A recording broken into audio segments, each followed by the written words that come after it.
الحمد للہ رب العالمین والصلاة والسلام علی سیدنا و سید الانبیاء والمرسلین وعلی آلہ واصحابہ اجمعین اما بعد فاعوذ باللہ من الشیطان الرجیم بسم اللہ الرحمن الرحیم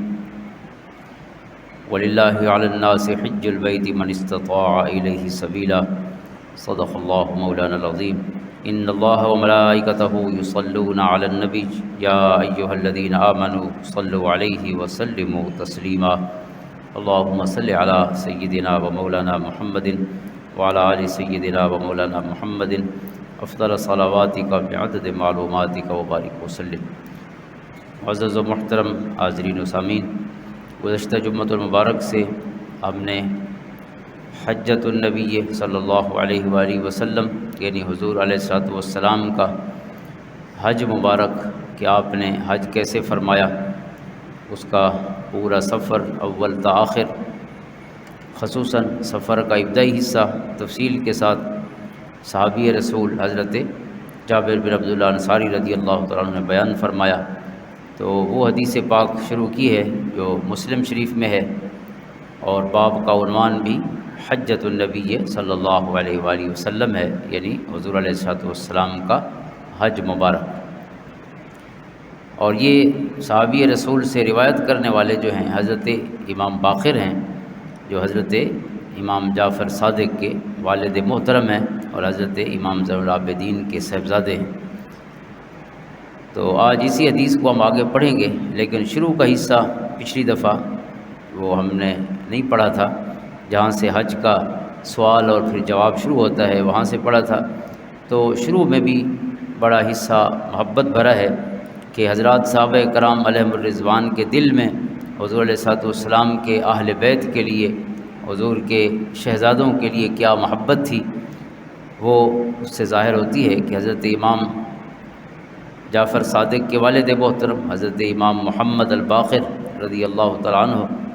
ان سے روایت خود امام جعفر صادق نے کی ہے، اپنے والد سے یہ روایت کی ہے۔ تو فرماتے ہیں کہ جب ہم حضرت جابر بن عبداللہ انصاری کے پاس حاضر ہوئے، فسأل عن القوم حتی انتہى الیہ، تو 4-5 یہ شاگرد تھے صحابی کے جو طالب علم بن کر اس بزرگ صحابی حضرت جابر بن عبداللہ انصاری کی خدمت میں حاضر ہوئے، جو اس وقت نابینا ہو چکے تھے۔ آگے اس کا ذکر ہے، حضرت جابر اس وقت نابینا ہو چکے تھے، اور یہ اب حضرت علی دوست بھی ہوئے اور ایک لحاظ سے بہت سے جنگوں میں اکٹھے شرکت بھی رہی، حضور کے قدموں میں بیٹھے رہے حضرت علی اور حضرت جابر۔ تو حضرت امام باقر جو ہیں وہ حضرت علی کے پڑپوتے ہیں، ان کے پوتے حضرت امام زین العابدین کے بیٹے ہیں۔ اب یہ ظاہر عمر میں بہت بڑے ہیں، حضرت جابر بن عبداللہ انصاری حضور کے صحابی بھی ہیں، اور پھر عمر بھی آپ کی کافی ہے، اور حضرت امام باقر کے پردادا حضرت علی اور مرتضیٰ رضی اللہ تعالیٰ عنہ کے دوست ہیں۔ تو حضرت جابر نے تعارف پوچھا، یعنی جتنے 4-5 لوگ ان کے پاس حاضر ہوئے حدیث پاک سننے کے لیے، ان سب کا 1 by 1 تعارف حضرت جابر نے پوچھا۔ تو حضرت امام باقر کہتے ہیں کہ جب حتی انتہى الیہ، جب میری باری آئی تعارف کی، تو میں نے کہا فقلت انا محمد بن علی بن حسین، کہ آپ کون ہیں، چونکہ وہ نابینا تھے، آگے ذکر بھی فرماتے ہیں۔ تو جب میں نے کہا کہ میں محمد بن علی بن حسین ہوں، یعنی امام حسین کا پوتا ہوں اور امام زین العابدین کا بیٹا ہوں، حضور کی آل ہیں، حضور کی آل بیت ہیں، تو کہتے ہیں جب میں نے اپنا نام لیا تو فأہوى بیدہ الی رأسی، تو حضرت جابر چونکہ نابینا تھے اس وقت، تو آپ نے اپنے دونوں ہاتھ آگے کیے اور میں نے اپنا سر آگے کیا۔ حضرت امام باقر نے اپنا سر آگے کیا تو آپ نے میرے سر پر دونوں ہاتھ پھیرے، محبت اور ادب کے ساتھ، پیار کے ساتھ، اور پھر فنزع ذری العلیٰ، پھر آپ اپنے ہاتھ نیچے لائے اور میری جو قمیض تھی اس وقت پہنی ہوئی، اس کا اوپر والا بٹن کھولا حضرت جابر بن عبداللہ انصاری نے، ثم نزع ذری الاسفل، پھر آپ نے میرا دوسرا بٹن کھولا، پہلے ایک بٹن کھولا اوپر والا، پھر دوسرے نمبر والا بٹن کھولا، ثم وضع کفہ بین ثدیہ، پھر آپ نے اپنے دونوں ہاتھ جو ہیں ان کی ہتھیلیاں میرے سینے پر رکھ دی، یعنی یہ محبت کا اور پیار کا اور ادب کا ایک انداز تھا۔ تو اپنے دونوں ہاتھ میرے سینے پر رکھے، وَأَنَا يَوْمَئِذٍ غُلَامٌ شَابٌ، حضرت امام باقر کہتے ہیں کہ اس وقت میں بالکل جوان تھا، نوجوان لڑکا تھا۔ فقال مرحبا بک یا ابن اخی، اب یہ ساری محبت فرما کے آپ نے فرمایا ویلکم، مرحبا اے میرے بھائی کے بیٹے، یعنی اس طرح محبت کے اظہار کے بعد آپ کو ویلکم کیا، خوش آمدید کہا۔ سل عما شئت،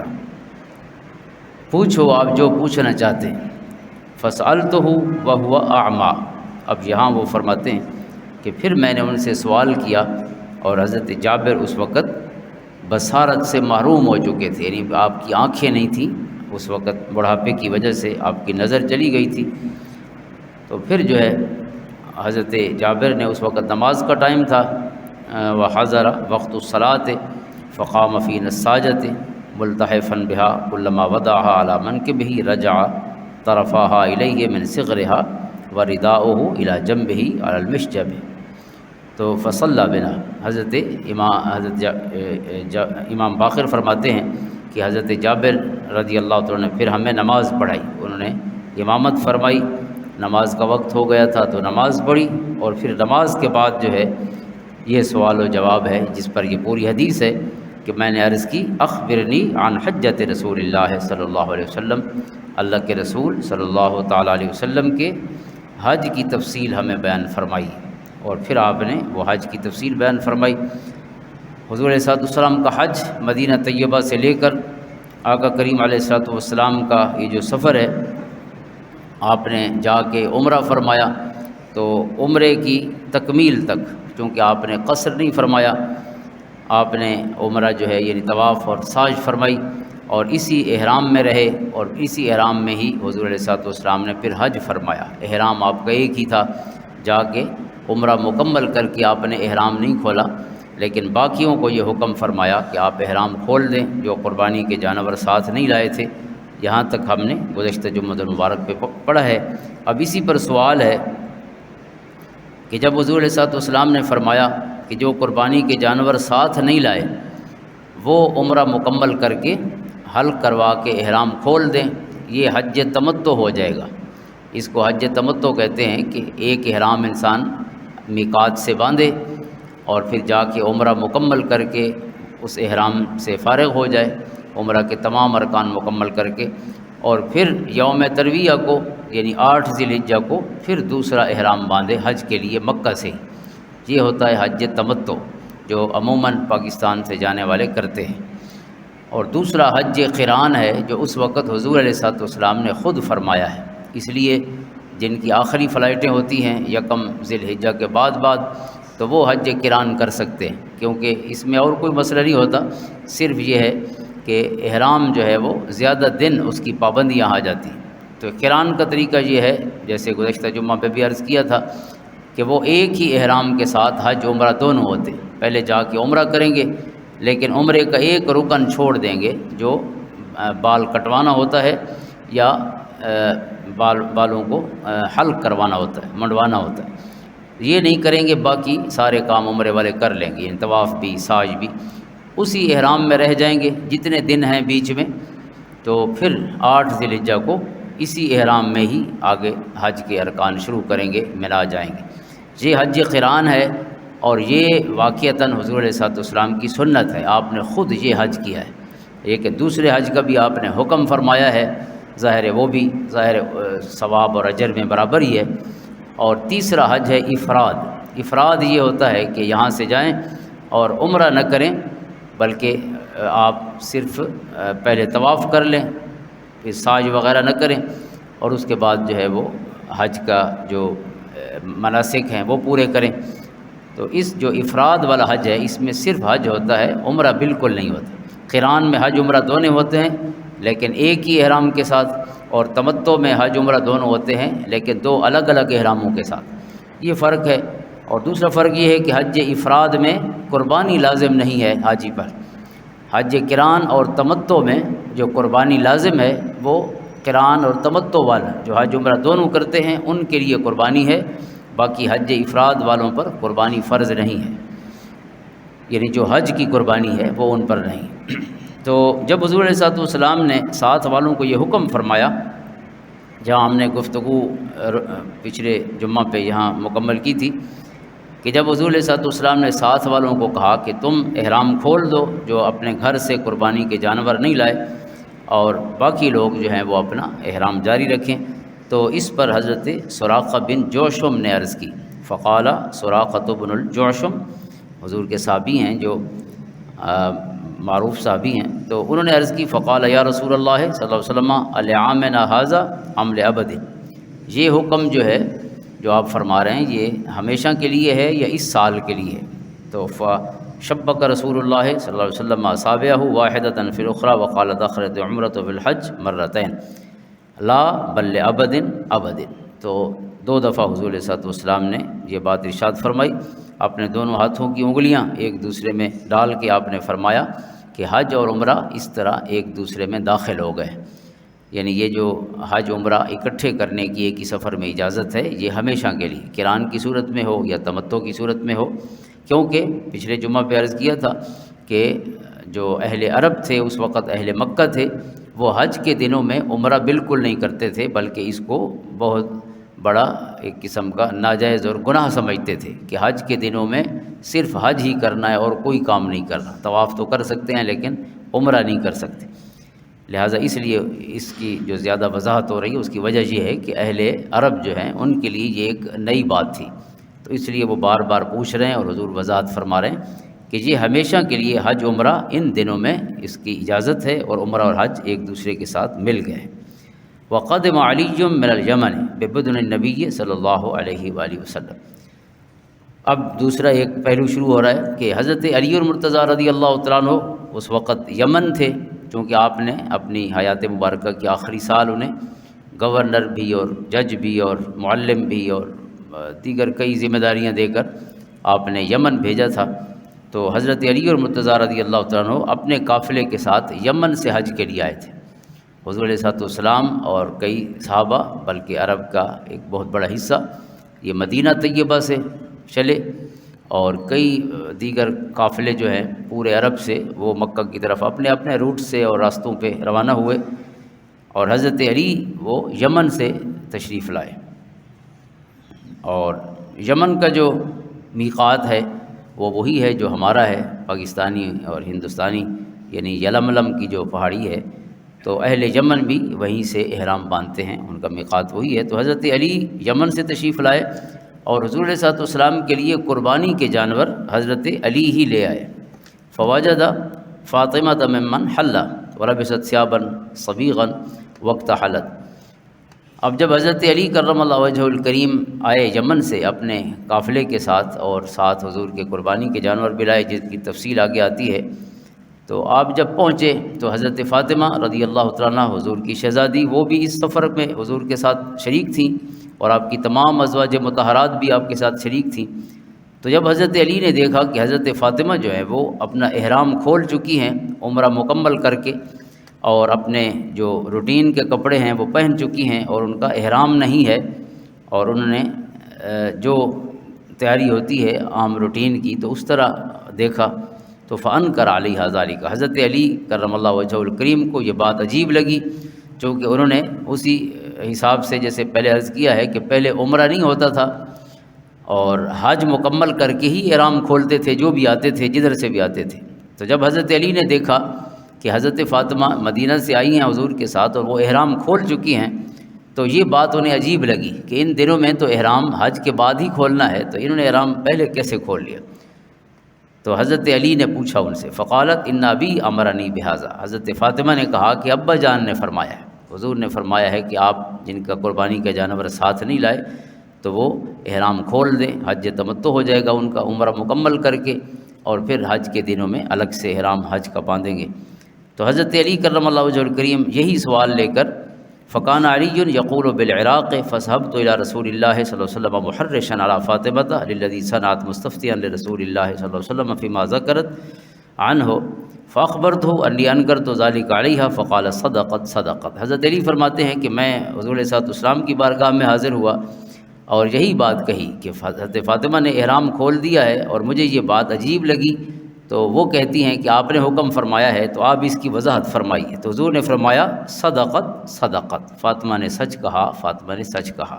یہ میرا ہی حکم ہے کہ جو تمتع کا حج ہے وہ بھی شریعت کا حصہ ہے، لہذا حج تمتع کرنا چاہیے۔ پھر حضرت علی سے اب حضور علیہ السلام نے پوچھا، چونکہ حضرت علی یمن سے آئے تھے تو انہوں نے احرام بھی اسی میقات سے باندھا اور جو نیت فرمائی وہ بھی ادھر سے فرمائی۔ تو اب حضور نے حضرت علی سے پوچھا کہ آپ نے کیا نیت کی تھی، یعنی آپ انہیں بتانا چاہتے تھے کہ آپ کو حج تمتع کرنا چاہیے یا حج قران کرنا چاہیے، یعنی حج عمرہ دونوں اکٹھے کرنے چاہیے ایک ہی احرام میں، یا آپ کو بھی حضرت فاطمہ کی طرح احرام کھول دینا چاہیے۔ اس کے لیے حضور نے یہ سوال فرمایا کہ آپ نے نیت کیا کی تھی۔ اب یہ حضرت علی کی نیت ہے، قلت اللہم انی احل بما احل بہ رسولک صلی اللہ علیہ وآلہ وسلم۔ یہ کمال اتباع ہے۔ فرماتے ہیں میں نے کہا کہ اے اللہ، میں نے وہی نیت کی ہے جو تیرے رسول نے نیت کی، یعنی چونکہ پتہ نہیں تھا کہ حضور کیا نیت کرتے ہیں، تو اس لیے میں نے اپنی نیت کو آپ کی نیت سے جوڑ دیا۔ یہ کمال کا اتباع ہے اور کمال کی اطاعت ہے۔ تو جب انہوں نے یہ عرض کی کہ میں نے تو آپ کی نیت جیسی نیت کی ہے، قال فإن معي الهدي فلا تحل، فرمایا پھر میری نیت یہ تھی کہ میں نے تو قربانی کے جانور ساتھ لایا ہوں،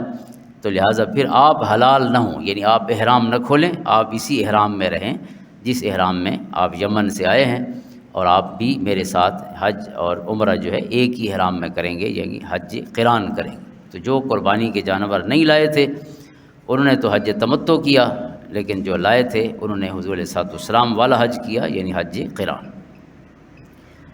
اب حضرت علی جو ہیں وہ قربانی کے جانور چونکہ یمن سے لائے تھے، حضور علیہ الصلوۃ والسلام نے بھی ان میں سے قربانی فرمائی، اور کچھ جانور حضور اپنے گھر سے یعنی مدینہ سے لے گئے تھے۔ تو اس کا ذکر ہے اس حدیث میں کہ وہ کتنے جانور تھے۔ قال فإن معي الهدي فقال ولا تحل، قال فكان جماعة الهدي الذي قدم به علي رضي الله تعالى عنه من اليمن والذي أتى به النبي صلی اللہ علیہ وسلم 100، کہ جو قربانی کے لیے جانور حضرت علی لائے یا جو مدینہ سے حضور خود لے گئے، یہ سب ملا کے 100 جانور تھے۔ قال فحل الناس كلهم، اب حضور علیہ الصلوۃ والسلام نے آگے پھر ذکر آئے گا جب حج کا ذکر اسی حدیث میں ہے، تو حضور علیہ الصلوۃ والسلام نے پھر یہ 100 جانور جو تھے یہ سب قربان فرمائے حج کے موقع پر۔ ان میں سے 63 جو ہیں 63 وہ حضور علیہ الصلوۃ والسلام نے اپنے ہاتھوں سے قربان فرمائے، اور باقی جانور جو تھے وہ آپ نے حضرت علی کو کہا کہ ان کو آپ نہر فرمائیں۔ تو اس طرح 100 جانور حضور علیہ الصلوۃ والسلام نے قربان کیے، جن میں سے 63 اپنے ہاتھ سے۔ تو یہ اشارے تھے حضور علیہ الصلوۃ والسلام کے رخصتی کے بھی، دنیا سے تشریف لے جانے کے بھی، کہ حضور علیہ الصلوۃ والسلام کی عمر مبارک کا اس وقت 63 سال تھا، تو جو آپ کے مزاج شناس تھے وہ سمجھ گئے کہ یہ آپ کا آخری سال ہے۔ اور بھی کئی اشارے تھے، ایک اشارہ 63 قربانیوں کا بھی تھا کہ حضور علیہ الصلوۃ والسلام نے 63 قربانیاں پیش فرمائیں، گویا اپنی حیات مبارکہ کے ہر سال کے لیے اللہ کی بارگاہ میں قربانی کا ہدیہ پیش کیا ہے۔ اب یہ چونکہ ابھی عمرہ مکمل ہو رہا ہے، قال فحل الناس كلهم وقصروا الا النبي صلی اللہ علیہ وآلہ وسلم ومن كان معه هدي۔ اب حضرت جابر کہتے ہیں کہ اب اس وضاحت کے بعد کہ چونکہ یہ عمرے کے جو ارکان تھے اس وقت 4 ذی الحجہ تھا، حضور علیہ الصلوۃ والسلام جب مکہ میں تشریف فرما ہوئے تو آپ نے جو آپ کے ساتھ تھے چونکہ انہیں حکم فرمایا کہ آپ اپنا سر جو ہے اسے قصر کروا لیں جو قربانی کے جانور نہیں لائے، اور جو قربانی کے جانور لائے تھے حضور خود بھی اور آپ کے ساتھ دوسرے لوگ بھی، انہوں نے اپنا احرام باقی رکھا، حلق نہیں کروایا، قصر نہیں کروائی، لیکن جن کو حضور نے حکم فرمایا انہوں نے قصر کر لی۔ اب یہاں قصر کا ذکر ہے، حلق کا ذکر نہیں ہے، تو اس لیے علماء کہتے ہیں اس حدیث کے تحت جو فوائد ہیں کوئی 150 کے قریب فقہی احکام اس ایک حدیث سے اخذ فرمائے ہیں علماء نے اور انہیں لکھا ہے۔ تو انشاءاللہ اگر زندگی باقی تو ان میں سے بھی کچھ اہم چیزیں ساتھ ساتھ ہم عرض بھی کر رہے ہیں اور کچھ الگ سے بھی ان کا ذکر کر لیں گے بہرحال۔ تو اس میں اگر آج کل پاکستانی یہاں سے جاتے ہیں ہم سب حضرات، اللہ تعالیٰ لے جائے ادب محبت کے ساتھ، تو اس میں حج عمرہ دونوں کرتے ہیں۔ تو یہ جو حج عمرہ دونوں ہم نے کرنے ہیں، پہلے جا کے عمرہ کریں گے، پھر احرام کھول دیں گے تمتع میں، اور پھر حج کے دنوں میں 8 کو پھر احرام باندھیں گے یا 7 کی شام کو۔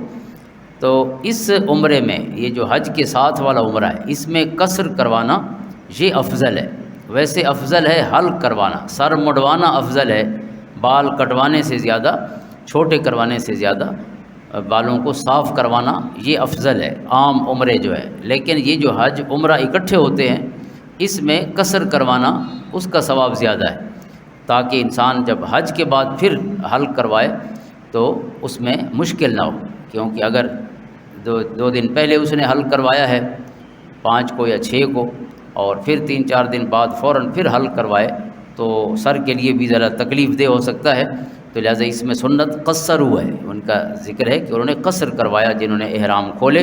اور انہیں حلق نہیں کروایا۔ تو اس حج عمرہ اکٹھے ہوں تو اس میں پہلے قصر کروانی چاہیے اور پھر حج کے بعد حلق کروانا چاہیے۔ اب یہ عمرے کی بات مکمل ہو گئی، آگے اب حج شروع ہو رہا ہے۔ فلما کان یوم الترویۃ توجہوا الی منن فاحلوا بالحج ورکب رسول اللہ صلی اللہ علیہ وسلم فصلی بها الظہر والعصر والمغرب والعشاء والفجر ثم مکث قلیلا حتی طلعت الشمس۔ اب حضور علیہ السلام 8 کی صبح جو ہے، آقا کریم علیہ السلام 8 یوم ترویہ کہتے ہیں 8 ذی الحجہ کو، تو 8 کی صبح آپ صلی اللہ علیہ وسلم پھر منا تشریف لے گئے۔ جنہوں نے پہلے احرام کھول دیے تھے انہوں نے احرام تازہ کیے، یعنی نیا احرام باندھا مکہ سے ہی، اور حضور علیہ السلام اور کچھ لوگ ویسے احرام میں تھے تو وہ اسی احرام میں منا کی طرف متوجہ ہوئے۔ اور پھر حضور علیہ السلام منا پہنچے تو آپ نے وہاں 5 نمازیں پڑھی، اور 5 نمازیں پڑھنا ہی وہاں سنت ہے۔ 5 سے مراد یعنی ایک دن صبح کے بعد آپ تشریف لے گئے تو ظہر کی نماز پہلی جا کے پڑھی منا میں، پھر عصر مغرب عشاء، اور پھر اگلے دن 9 ذی الحجہ کی صبح کی نماز بھی آپ نے وہیں پہ ادا فرمائی منا میں، یہاں تک کہ حتی طلعت الشمس، جب سورج طلوع ہوا آپ نے حکم فرمایا امر بقبۃ من شعر تضرب له بنمرۃ، آپ نے حکم فرمایا کچھ اپنے غلاموں کو کہ آپ جائیں اور نمرہ کے مقام پہ جہاں مسجد نمرہ ہے اب، تو اس جگہ کا حضور نے فرمایا جائیں اور میرے لیے بالوں کا قبہ لگائیں۔ یہ بالوں کا بنا ہوا ایک یعنی کپڑا ہوتا تھا جو موٹا کپڑا ہوتا، تو اس سے جیسے خیمہ لگایا جاتا ہے تو اس طرح، تو آپ نے خیمہ لگانے کا حکم فرمایا، وہاں دھوپ سے بچاؤ کے لیے آپ نے لیے خیمے کا حکم فرمایا۔ تو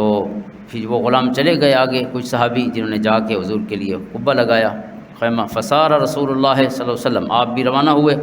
ولا تشک قریش الا انه واقف عند المشعر الحرام كما كانت قریش تصنع في الجاہلیۃ فاجاز رسول اللہ صلی اللہ علیہ وسلم حتى اتى عرفۃ۔ تو ایک اور اب نئی بات یہ ہے، ایک نئی بات تو یہ تھی کہ حج اور عمرہ وہ حضور علیہ السلام نے اکٹھے کر دیے، اسلام نے اکٹھے کر دیے، ورنہ قریش جو ہیں یا اہل عرب جو ہیں وہ اس سے پہلے حج کے مہینوں میں کبھی عمرہ نہیں کرتے تھے۔ ایک یہ بات تھی جو اس وقت نئی تھی یا تھوڑی ڈیفرنٹ تھی ان کے لیے۔ اب دوسری بات یہ ڈیفرنٹ ہے کہ جو قریش خود تھے، چونکہ یہ میزبان ہوتے تھے اور مکہ کے ہی ہوتے تھے، تو قریش کیا کرتے تھے، باقی لوگ عرفات جاتے تھے اور قریش عرفات نہیں جاتے تھے۔ قریش جو ہیں وہ مزدلفہ میں ہی ٹھہر جاتے تھے، مشعر حرام کے قریب۔ اب اس سے تو تقریباً کوئی 10-12 کلومیٹر اور آگے ہے عرفات، تو یہ منا کے ساتھ ہی مزدلفہ کی وادی ہے، تو قریش یہیں ٹھہر جاتے، باقی لوگ سارے آگے جاتے۔ 9 ذی الحجہ کو جہاں ہم وقوف کرتے ہیں تو یہ وقوف قریش کے لیے نہیں تھا، یہ غیر قریش جو تھے وہ آگے جاتے تھے، قریش یہیں ٹھہر جاتے۔ اب جو حضور کے ساتھ غلام تھے، چونکہ وہ اسی حج سے واقف تھے، تو جب حضور علیہ السلام روانہ ہوئے منا سے تو ان کو کوئی شک نہیں تھا اس میں کہ آپ بھی مشعر حرام ہی ٹھہر جائیں گے، مزدلفہ میں ٹھہر جائیں گے، جیسا کہ قریش کیا کرتے تھے زمانہ جاہلیت میں۔ لیکن حضور علیہ السلام آگے بڑھ گئے یہاں تک کہ عطا عرفہ تھا، حضور مقام عرفات پہنچ گئے۔ فوجد القبۃ قد ضربت له بنمرۃ، وہاں حضور کے لیے وہ خیمہ لگا ہوا تھا. فنزل بها، آپ پھر سواری سے اترے. حتی اذا زاغت الشمس امر بالقصواء فرحلت له، تو آپ اس قبہ میں تشریف فرما ہوئے اپنے خیمے میں کچھ دیر، اور جب زوال کا وقت ہو گیا، یعنی دوپہر کا وقت ہو گیا، ظہر کا ٹائم جب شروع ہوتا ہے، تو آپ نے حکم فرمایا تو آپ کی اونٹنی قصوہ جو ہے اسے تیار کیا گیا. تو قصوہ تیار ہو گئی. فاتا بطن الوادی، پھر حضور علیہ الصلوۃ والسلام بطن وادی میں تشریف لائے، جہاں جبل رحمت ہے یہ بطن وادی ہے، یہاں تشریف لائے. فخطب الناس، یہاں پہ آپ نے خطبہ ارشاد فرمایا. یہ جو جامع خطبہ ہے تمام اسلام کا گویا ایک خلاصہ ہے، خطبہ حجۃ الوداع جسے کہتے ہیں. تو یہ آپ نے اس جگہ ارشاد فرمایا. تو خطبہ کے بعد پھر آپ نے 2 نمازیں پڑھی. تو اب خطبہ میں حضور علیہ الصلوۃ والسلام نے کیا کیا فرمایا، خطبہ کی تفسیر انشاءاللہ ہم الگ سے پھر کسی گفتگو میں شامل کریں گے، لیکن یہاں اس کا صرف خلاصہ عرض کر دیتا ہوں کہ اس جگہ جو ہے ایک چیز حرمت جان کی جو عظمت ہے، یا جان کی جو حرمت ہے، انسانی جان کی جو قدر ہے، قیمت ہے، حضور علیہ الصلوۃ والسلام نے اس کے بارے میں فرمایا کہ انسان کی جان جو ہے، ایک مسلم کی جان، وہ اسی طرح حرمت والی ہے جیسے یہ شہر مکہ حرمت والا ہے، جیسے یہ مہینہ ذی الحجہ کا حرمت والا ہے، اور جیسے یہ خاص طور پہ حضور نے اس کا ذکر فرمایا یومکم ھذا، آج کا دن 9 ذی الحجہ چونکہ بڑا عظمت والا دن ہے. تو 9 ذی الحجہ جس طرح، یعنی یوم عرفہ یا یوم الحج بھی ہم کہتے ہیں ہماری طرف، تو یہ جس طرح حرمت والا ہے، جس طرح یہ شہر حرمت والا ہے، جس طرح یہ مہینہ پورا، یعنی ظاہر حج کے ایام ہیں اور برکت والے مقام ہیں، تو جتنے یہ عزت والے ہیں اتنا ہی مسلمان کا خون حرمت اور عزت والا ہے. اور پھر آپ نے جو سود ہے اس کی حرمت کو بیان فرمایا. پھر آپ نے خواتین کے حقوق بالخصوص بیان فرمائے. اور پھر آپ نے کتاب اللہ کی کتاب قرآن کریم کے تمسک کا حکم فرمایا کہ اگر اس کتاب کے ساتھ جڑے رہو گے تو لن تضلوا بعدہ، پھر دنیا کی کوئی طاقت تمہیں گمراہ نہیں کر سکتی. اور اگر قرآن چھوڑ دو گے، دوسرا معنی کلیئر ہے، تو پھر کوئی آپ کو ہدایت نہیں دے سکتا. ہدایت کی کتاب قرآن کریم ہے، تو قرآن کے ساتھ جڑے رہیں. ان اعتصمتم بہ کتاب اللہ وانتم تسألون عنہ. اور آخر میں حضور نے فرمایا کہ اللہ تم سے پوچھے گا میرے بارے میں کہ کیا میں نے جو رسالت کی ذمہ داری تھی وہ نبھا لی ہے کہ نہیں نبھائی. فما انتم قائلون، تو آپ کیا جواب دیں گے. یعنی خطبہ مکمل کر کے حضور صلی اللہ علیہ وسلم نے 1,24,000 یا 44,000 یا 1,14,000 مختلف روایتیں ہیں، اتنا بڑا اجتماع حضور کے سامنے موجود ہے. اور اتنا بڑا اجتماع کسی نبی کے سامنے اکٹھا نہیں ہوا، اتنا بڑی تعداد میں انسان کسی نبی کے سامنے جمع نہیں ہوئے جتنے حضور علیہ السلام کے سامنے تھے. اور آپ نے فرمایا کہ آپ کیا کہیں گے اگر رب پوچھے گا کہ کیا میں نے رسالت کی ذمہ داری نبھائی یا نہیں. تو سب نے بیک آواز عرض کی نشہد انک قد بلغت وادیت ونصحت، کہ ہم گواہی دیتے ہیں کہ آپ نے رسالت کا حق ادا کر دیا، آپ نے امت کی خیر خواہی فرمائی، اور آپ نے اللہ کا پیغام پہنچا دیا. تو جب سب مجمع نے، سارے غلاموں نے یہ گواہی دی، تو آپ نے 3 دفعہ آسمان کی طرف اشارہ بھی فرمایا اور 3 دفعہ لوگوں کی طرف اشارہ بھی فرمایا اس طرح. فقال باصبعه السبابہ یرفعها الى السماء وینکتها الى الناس اللہم اشہد اللہم اشہد 3 مرات. 3 دفعہ حضور نے فرمایا کہ اے اللہ تو گواہ ہو جا، تو گواہ ہو جا، تو گواہ ہو جا کہ تیرے نبی نے تیری جو ذمہ داری تھی عطا فرمودہ، تیرے نبی نے اس کو ادا کر دیا ہے، اور اس کے گواہ پورا مجمع 1,24,000 غلام گواہی دے رہے ہیں. اس کے بعد اب یہ حضور کا خطبہ مکمل ہوا، تو خطبے کے بعد پھر ثم اقام فصلی الظہر ثم اقام فصلی العصر ولم یصلی بینہما شیئا. تو حضور علیہ السلام نے پھر 2 نمازیں اکٹھی پڑھی. ظہر کی نماز یعنی ایک اذان ہوئی اور 2 اقامتیں ہوئیں.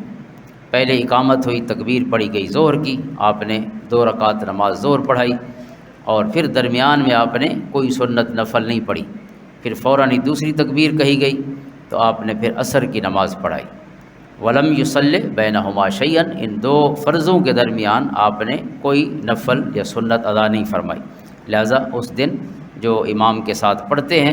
تو وہ درمیان میں سنت نفل نہیں پڑھیں گے۔ ثم رکب رسول اللہ صلی اللہ علیہ وسلم حتی اتى الموقف، پھر حضور علیہ الصلوۃ والسلام اس جگہ تشریف لائے جہاں آپ کا موقف تھا، آپ کے ٹھہرنے کی جگہ تھی۔ فجعل بطن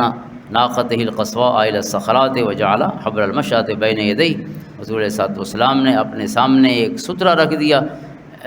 لکڑی کا، یا ایک ڈنڈی کہیں یا لکڑی جو آپ کے ہاتھ میں ہوتی تھی، اس کو سامنے آپ نے نصب کر دیا اور قبلہ کی طرف چہرہ انور فرمایا۔ فلم یزل واقفا حتی غربت الشمس، اس کو کہتے ہیں وقوف، کہ دونوں نمازوں کے بعد پھر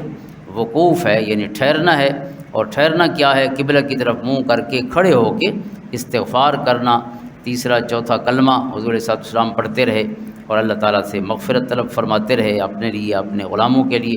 اور یہ حتی غربت الشمس، غروب شمس تک، سورج غروب ہونے تک یہ سلسلہ آپ کا وقوف کا شروع رہا، یہاں تک کہ سورج غروب ہو گیا۔ وذهبت الصفرہ قلیلا، اور کچھ جو زردی ہوتی ہے سرخی کے بعد شام کی، وہ بھی قدرے ختم ہو گئی۔ حتی غابت القرص، جو ٹکڑی ہے سورج کی غروب ہو گئی۔ واردف اسامۃ خلفہ ودفع رسول اللہ صلی اللہ علیہ وسلم وقد شنق للقصواء الزمام حتی ان رأسہ لیصیب مورک رحلہ ویقول بیدہ الیمنی ایھا الناس السکینہ السکینہ، حضور سواری پہ سوار ہوئے، وہاں مغرب ادا نہیں فرمائی، سورج غروب ہو گیا، لیکن آپ نے سفر واپسی کا شروع فرمایا اور اپنے پیچھے سوار کیا حضرت اسامہ بن زید رضی اللہ تعالیٰ عنہ، جو حضور کے غلام حضرت زید بن حارثہ کے صاحبزادے ہیں، انہیں اپنے ساتھ پیچھے بٹھایا اپنی سواری پر، قصوہ پر۔ اور قصوہ کی جو لگام ہے آپ نے وہ زیادہ کھینچی ہوئی تھی، یہاں تک کہ جو اس کا سر ہے آپ کی سواری کا، اونٹنی کا، وہ کجاوے کے اگلے حصے کے ساتھ مس ہو رہا تھا، یعنی اتنی آپ نے زمام کھینچی ہوئی تھی کہ اس کا سر جو ہے وہ کجاوے کے ساتھ لگ رہا تھا۔ اب اس طرح آپ دیکھیں کہ صحابہ کرام علیہ الرضوان نے اپنی آنکھوں میں کیسی تصویر کشی فرمائی ہے کہ معمولی سے معمولی تفصیل جو حضور علیہ الصلوۃ والسلام کی ذات سے جڑی تھی، ہر منظر کو اپنے سینوں میں محفوظ کیا اور پھر کائنات تک پہنچایا۔ اور یہ منظر تو ان سے سننے والے بھی حضور کے آل کے وہ شہزادے ہیں حضرت امام باقر رضی اللہ تعالیٰ عنہ، کہ وہ حضرت جابر کے شاگرد ہیں، تو ان سے یہ پورا منظر انہوں نے اپنے سینے میں محفوظ کیا۔ پھر یہ حدیث اپنے شہزادے حضرت امام جعفر صادق رضی اللہ تعالیٰ تک پہنچائی، پھر ان کے شاگردوں اور شاگردوں کے شاگردوں نے یہ کائنات تک یہ حسین مناظر بھی پہنچائے اور یہ تفصیل بھی پہنچائی۔ تو اس طرح حضور علیہ الصلوۃ والسلام پھر واپس آپ تشریف لائے مزدلفہ، اور اس میں مزدلفہ پہنچ کر پھر آپ نے مغرب اور عشاء اکٹھی پڑھی، کیونکہ مغرب کا ٹائم ختم ہو گیا تھا، 10-12 کلومیٹر ہے واپسی سفر، بعض اوقات منا کے اندر آئیں تو یا ادھر عرفات کے اندر سے چلیں تو 15 کلومیٹر تک بھی ہو جاتا ہے،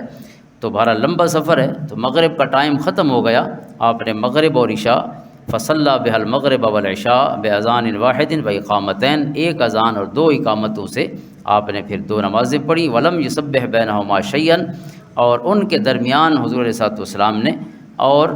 کوئی نفل وغیرہ نہیں پڑھے، جس طرح ظہر اور عصر کے درمیان نوافل سنتیں نہیں پڑھی، اسی طرح مغرب اور عشاء کے درمیان بھی نہیں پڑھی۔ تو انشاءاللہ اس سے آگے پھر زندگی باقی تو اگلے جمعۃ المبارک پہ اللہ تعالی ہم سب کو حج عمرے کی برکت والی یہ سعادتیں نصیب فرمائے، حضور علیہ الصلوۃ والسلام کی مبارک سنتیں زندگی کے ہر معاملے میں اور خصوصاً اس مبارک سفر میں بھی اللہ تعالی عمل نصیب فرمائے۔ اللہم صلی علی محمد وعلی آل محمد وبارک وسلم۔